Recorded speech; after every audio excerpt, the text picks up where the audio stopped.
Fáilte, ag snas TV Ros na Rún. Sraithe dó. Ceachta dó.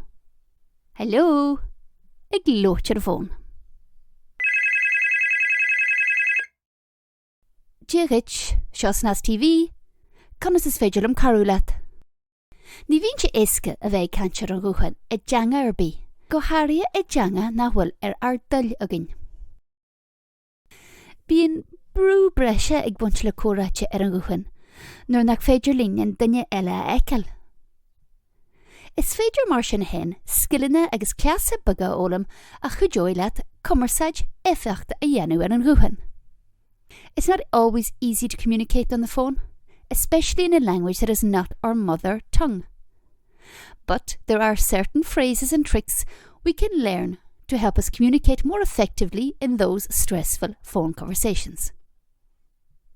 Fechar na nahan na cainte úsáideach a tag mealaí sa bhíor seo, chun teachtar a ghlacu agus chun díle le duine a tá máte ar lóirt le sédi. See how Malachy deals with a very eager caller in a firm but polite manner in this short clip from Ros na Rún.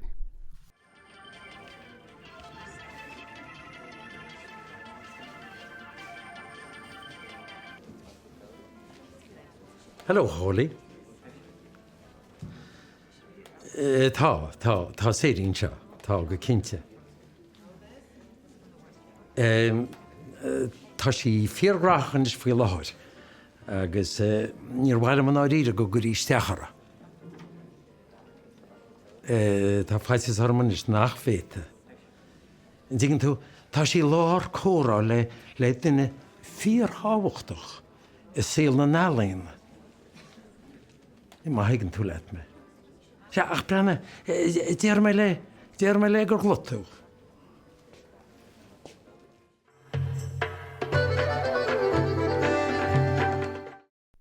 Tá sí fíor gnóchach. She's extremely busy.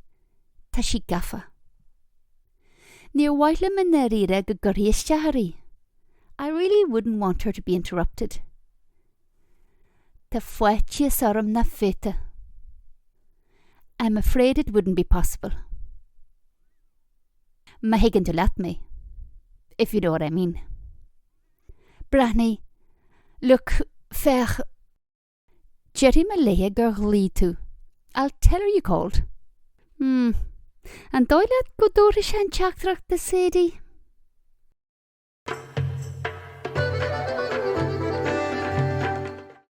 Caithimid spot salasanis na frásaí sin a bhíon úsáide agus muide caint ar an ghuachan. Is gadúin a bheith cuairma freisin, mar ní chonan an córa a bheith agin le cara ar an ghuachan, agus le duine igen a ggóchaics garamúil nó formúil. It's important to adapt our language register for formal and informal phone conversations. Seohanis couple of frása a bheith úsáide a ggóchaics formúil nó sanobar. Chun tús a chuir le córa? Dóigh seo learanid na Gaeilge ollscoil vanúd, má I caint. Ci leis bhfuil me caint, cin taine me tart féin. Sin eistí neba? Se, níthe.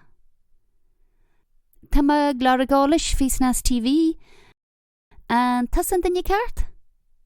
Is mé, ní mé. Chun teachtarach de hógal mar a ring Malachy. Má leiscail tá brónar amach. Tá sé a lear cruinithe faoi lethar. A bhéitín teachtarach de ghlacúdaí, nó a thuairt-daí. Chun dearú a chuir le córa.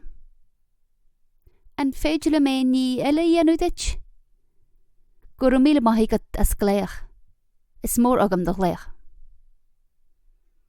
Bíú leidéas agat mar a dearú na Americanaí. nó leganatha níos dútha sí beidir a mór banach déileat. Nóia, nuair a bhí muid caint le cara ná le daine muitear a linnear an bhfón, is minic a bhíon réim hanga a bhaid níos neamh uramúla a gceist. Mar hampla, is socha na díogat sé deartha sé therapí a hai. Feice muid inis chud den na frásaí sin a úsáideann muid agus muid an ghuhan le cara nó duine muir a linn. Chun tús a chur le córa? Hello, hi, gide mar tú? Scéal bí? Ein scéal? Chun jeú a chur le córa? Tá mai hiúil, scuilí me leat, cai mamacht. Tá cleasa eile a bhín úsáide, nuair a bhín sé deachar duine a hiiscint ar a ghuhan, nó nuair a bhín an lína go holc. Fechar na cin seo. Hello, gluisin tú mé? Má leisciil tá an lína go donna. Tá tú ag ceacht agus a gemacht? Anis, té go dtí an bhile gebre a héin leis an ísean seo le neart na hanna maithe eile a eil a bhainean le córa a bheith agat ar an ghuhan.